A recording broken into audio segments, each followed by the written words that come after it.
El altruismo es, según la primera definición que da el diccionario de la Real Academia Española, la diligencia en procurar el bien ajeno aun a costa del propio. Hay una segunda acepción que coincide más con el contenido de nuestro programa de hoy. Dice el diccionario: altruismo, fenómeno por el que algunos genes o individuos de la misma especie benefician a otros a costa de sí mismos. Pues para hablar de altruismo desde este punto de vista biológico y de las implicaciones filosóficas que este fenómeno suscita, contamos con David Teira Serrano, que es profesor de filosofía en la UNED, donde dirige el Departamento de Lógica y Filosofía de la Ciencia, y con un invitado que es biólogo y que él mismo nos presenta a continuación.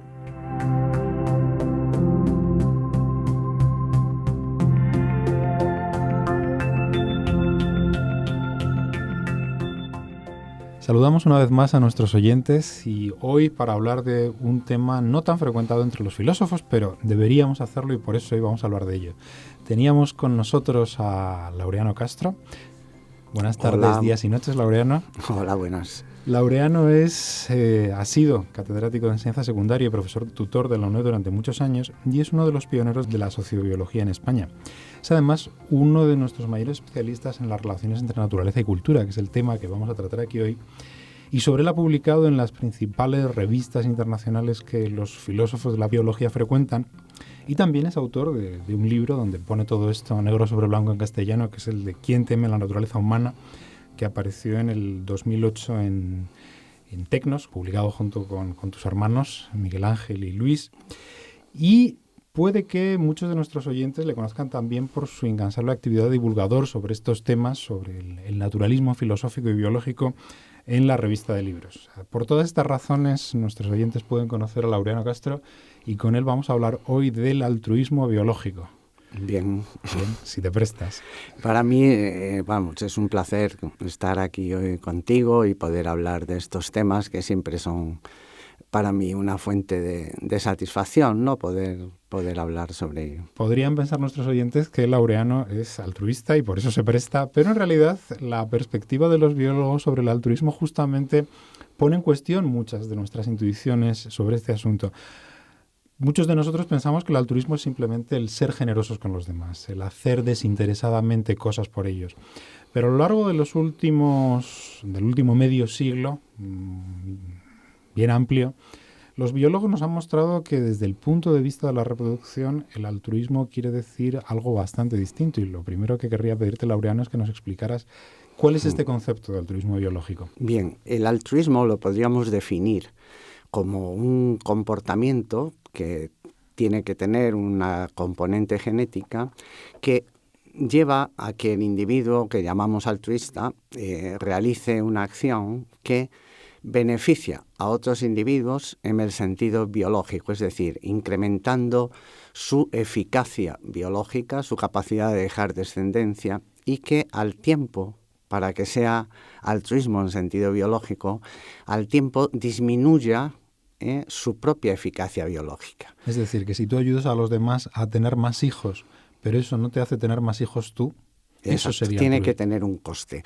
Eso, por ejemplo, deja fuera lo que llamaríamos el comportamiento normal de los padres cuando ayudan a sus hijos, porque estás potenciando el que esos hijos lleguen adultos y a su vez tengan descendencia, pero sin embargo no estás perjudicándote, es decir, la inversión que estás haciendo renta en favor de tus propios hijos. Una cosa diferente es cuando tú ayudas a los hijos de otros. Y en ese caso sí que estaríamos hablando de un altruismo y siempre y cuando, claro, tenga un coste para ti. Es decir, que el hecho de ser generoso, el hecho de ayudar a los demás, de alguna manera suponga una disminución de tu propia capacidad de reproducción. Y esto, desde luego, no tiene mucho que ver con nuestro concepto psicológico del altruismo, el que invade toda nuestra psicología moral. ¿Cómo puede ser que convivamos en un mundo en el cual nuestra biología nos empuja en una dirección y, sin embargo, nuestra percepción de nuestro comportamiento moral nos lleva hacia la otra? Bueno, aquí el problema es el siguiente. Habría que ver hasta qué punto, por un lado, existe altruismo biológico en nuestra especie y, segundo, cómo se consigue que un individuo ejerza ese tipo de comportamientos. A nivel psicológico, un mecanismo, por ejemplo, podría haber sido un preferidor racional que estuviera haciendo cuentas a favor de si merece la pena hacer esta inversión, no merece la pena. Sin embargo, en los mamíferos, en los primates y en nuestra especie, existe unos comportamientos altruistas y una psicología altruista de la generosidad que empieza de padres a hijos y que en ese caso, sin embargo, no la consideraríamos altruismo biológico, pero que cuando se extiende a amigos y a otras personas con las que convivimos de manera intensa, pasaría a ser un comportamiento altruista, generoso hacia los demás, que puede tener un coste. Entonces, el altruismo psicológico, el altruismo moral, hay que explicarlo. Y para ello, a lo largo de la historia de las ideas evolutivas, pues ha habido diversos desarrollos evolutivos que, si quieres, podíamos sintetizar. Aquí tenemos al entrevistador que directamente le pregunta al entrevistado: si quieres que te haga esa pregunta, te la hago. Es decir, ¿desde cuántos puntos de vista habláis, se habla evolutivamente del altruismo? Es decir, ¿qué modelos hay para explicar que el altruismo psicológico haya proliferado entre nosotros? Lo divertido de esto es que Darwin, cuando hace su teoría de la selección natural, enseguida se dio cuenta de que había determinados rasgos en los individuos que no encajaban con su idea de selección natural. Uno de ellos era la idea del comportamiento altruista. Entonces él lo explicó por lo que después se ha llamado selección entre grupos. Es decir, él decía, si los grupos humanos compiten entre sí, o los grupos en otras especies, pero vamos a centrarnos en el ser humano, compiten entre sí, y aquellos grupos que tuviesen individuos altruistas en mayor número serían más eficientes en esa competencia, y entonces eso sería una manera de que el altruismo, que dentro del grupo supondría una desventaja para el individuo altruista, esa desventaja estaría compensada porque en la competencia entre grupos el grupo propio con muchos altruistas acabaría teniendo más éxito que los demás. Es decir, el primer modelo es coste para el individuo, beneficio para el grupo. Así sería como Darwin habría explicado el altruismo. Exacto. Y así es como hasta 1960 se explicaba el altruismo. Y fue en la década de los 60 cuando se introdujo una revolución teórica en la idea de la explicación del altruismo e incluso en la forma de repensar la selección natural, ¿no? Y vino probablemente con el estudio del comportamiento en insectos sociales, en las abejas, por Hamilton, que ha sido una figura digamos, señera en la biología evolutiva de la segunda mitad del siglo XX, ¿no? Entonces, Hamilton se dio cuenta de que en las abejas, por ejemplo, las castas, las obreras que no se reproducen y sin embargo hacen un servicio que puede considerarse altruista para la sociedad, se podía explicar ello por una forma, porque los genes que hacen que esas obreras se comporten de manera altruista, sin llegar incluso a reproducirse, pasarían a la siguiente generación y por tanto se propagarían gracias al enorme parentesco que hay entre la madre, la reina, la abeja reina y todos los individuos de la colonia. Entonces es un parentesco muy superior al de padres e hijos. Entonces cuando una obrera se comporta en los insectos sociales de manera altruista, lo que realmente está haciendo es consiguiendo que ese gen que la obliga a comportarse de esa forma altruista pase a la siguiente generación, porque está cuidando a sus hermanos, que son mucho más parecidos entre sí que dos hermanos normales en una sociedad como en una especie como nosotros o cualquier otro mamífero. Por lo tanto, el modelo original de selección de grupo de alguna manera se disuelve, porque lo que aparentemente es un coste para el individuo, desde un punto de vista externo, desde el punto de vista genético no lo es.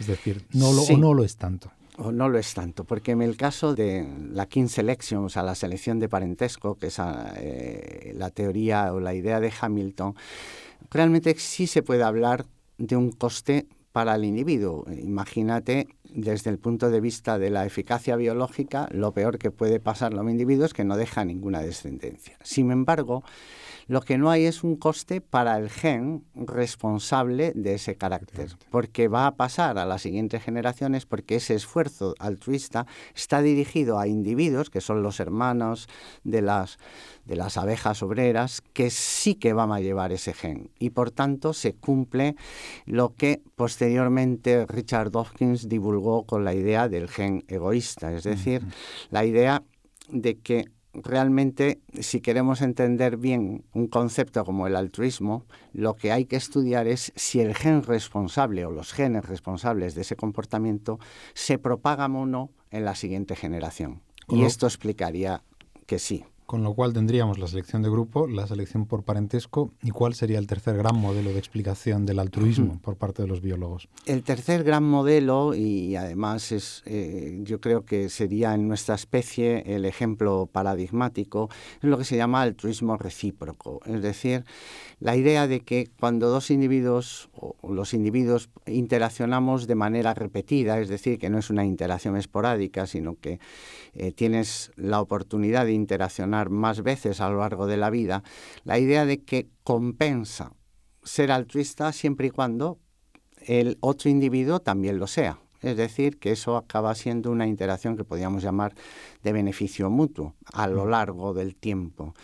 Y siempre y cuando se den una serie de circunstancias. Una ya la he comentado, es interacciones repetidas, y otra, la posibilidad de romper la interacción cuando el otro individuo se comporta de manera egoísta, es decir, cuando no alcanza las expectativas que tú has puesto en esa interacción. Hoy en por ese ti, caso, mañana no hay por mí. problema. Sí. Hasta que de repente deja de ser así. Y este sería justamente el último de los modelos que de alguna manera desplazaría a los anteriores y con el que los biólogos hoy explicarían lo que es el altruismo. Pero ¿cómo puede este hoy por ti, mañana por mí, que operaría a un nivel genético, explicar el altruismo psicológico? Es decir, ¿de qué modo nuestra percepción consciente del altruismo se reconcilia con lo que está operando a la escala de nuestros genes? Bien, en la causa próxima, es decir, la causa psicológica que puede de alguna manera promocionar ese tipo de comportamiento, podría ser, por ejemplo, en el caso del altruismo recíproco, se ve muy bien la de un preferido racional, es decir, alguien que está teniendo en cuenta si le va a interesar la interacción, si va a dar el más o menos. Biológicamente no parece que nuestra psicología haya evolucionado de esta manera, sino evoluciona por una mezcla de sentimientos empáticos que todos tenemos hacia nuestros parientes por el fenómeno de la kin selection, de la selección de parentesco, y la posibilidad de obtener un beneficio mutuo en las interacciones recíprocas. Entonces, la única condición que tiene que tener ese altruismo psicológico para ser estable es que vaya acompañado de lo que llamaríamos una sensación de castigo o de, digamos, de indignación cuando el otro individuo no se comporta de la manera que uno espera, dado cómo se está comportando él con él. Entonces, si no hubiera este tipo de conductas de rechazo, indignación ante comportamientos que llamaríamos egoístas en las interacciones recíprocas, no hubiese evolucionado este mecanismo, ¿no? Porque estaría indefenso el altruista. Aclaremos a nuestros oyentes que la estabilidad es un valor para las explicaciones que dan los biólogos de nuestro comportamiento, puesto que no se trata de que casualmente aparezca el altruismo en nuestra especie porque un individuo decida ser generoso con otro una vez. Lo interesante desde el punto de vista biológico es cómo esta aparición puntual se estabiliza entre los individuos de un grupo y pasa, diríamos, de generación en generación entre sus miembros. Y aquí, si te interpreto bien, la clave entonces está en cómo los dos rasgos de hoy por ti, mañana por mí y hasta aquí hemos llegado, diríamos, configuran normas sociales que dan forma a nuestras inclinaciones psicológicas. Es decir, una cosa es que tengamos impulsos empáticos o generosos y que, diríamos, por unas u otras razones seamos capaces de identificarnos emocionalmente con las expectativas de los miembros del grupo. Y otra cosa es cómo estas inclinaciones psicológicas dan lugar a normas sociales que organizan el comportamiento de grupos relativamente numerosos y complejos. ¿Te he interpretado bien? Sí. Digamos que hemos hecho antes el recuento de los 3 modelos explicativos que ha habido históricamente para la evolución del altruismo. Entonces, el primero de ellos, que era la selección de grupos, es algo que se descartó de alguna forma porque exige que los grupos se reprodujesen como si fueran unidades de selección. Entonces, desde hace ya unos años, algunos autores han vuelto a retomar esta idea desde otra perspectiva, no ya de grupos compitiendo a ver quién deja más grupos descendientes, sino se ha interpretado de otra manera la selección de grupos, haciendo lo que se llama selección cultural entre grupos, que es una idea un poquito diferente, que bastante Vayamos diferente. Vayamos con ella. Entonces, la idea de la selección cultural entre grupos proviene del hecho de que se sabe que los grupos compiten por recursos, no hace falta que sea ya solo violencia física o guerras, pero sí que compiten y pueden aumentar de tamaño si les va bien y pueden fisionarse, romperse, pero la clave de la selección cultural entre grupos es la introducción de lo que llamaríamos un instinto social, es decir, que de repente una parte de las características genéticas de los individuos se considera que en nuestra especie, aproximadamente en los últimos 150.000 años, han sido objeto de un proceso de selección en favor de determinados rasgos que favorecen el comportamiento de los individuos en pro del grupo. La prosocialidad. Sí, pero, y aquí es lo que hace diferente esto de la selección de grupos clásica, lo que no se sostiene o lo que no se defiende es que este comportamiento prosocial tenga un coste frente a un individuo que no fuese prosocial. Que realmente, si comparásemos un individuo prosocial con uno no prosocial, egoísta, en ese mismo grupo, tenemos que tener una defensa contra ese individuo egoísta. Y esa defensa no es la selección entre grupos, que los que tengan, como decía Darwin, más prosociales van a tener más éxito. Eso podrá ser verdad, pero la clave que estabiliza de nuevo el fenómeno es la posibilidad de que el individuo egoísta sufra un castigo. Es decir, que ser egoísta no sale gratis. El castigo es el ostracismo, el castigo físico, el aislarlo, el expulsarlo del grupo. Aclaremos esto un instante porque efectivamente este es un dilema que, en fin, no solo preocupa a los biólogos, sino también a los filósofos, o al menos a los filósofos morales. En grupos en los que hubiera una mayoría de individuos prosociales, es decir, dispuestos a ser altruistas y a sacrificar de algún modo su interés personal por el interés del grupo, si apareciese un individuo egoísta que antepusiese sus propios intereses a los del grupo, tendría todas las ventajas para explotar a sus socios en aras de su propio interés. Y esto posiblemente acabaría perjudicando al grupo, aunque favoreciendo al individuo. La cuestión que estabas planteando es justamente la de en qué condiciones un grupo en el que hubiera una mayoría de individuos prosociales podría protegerse de estos gorrones, claro, de estos parásitos. Y aquí la clave, dices, serían las normas que castigarían. La psicología normativa, digamos, el hecho de aceptar normas que beneficien al grupo y el hecho de que se desarrollen genes prosociales tiene que ir acompañado siempre de una defensa, digamos, contra los gorrones, contra los egoístas. Y si no, es muy difícil, porque para que pudiera evolucionar sin ese mecanismo de defensa, tendríamos que estar en una competencia entre grupos y tal que no se da en las poblaciones de mamíferos y desde luego no se da en las poblaciones humanas. Entonces, el mecanismo este defensivo sería, por poner un ejemplo, imagínate en el cuerpo humano, todas las células del cuerpo al final se van a reproducir a través de los gametos.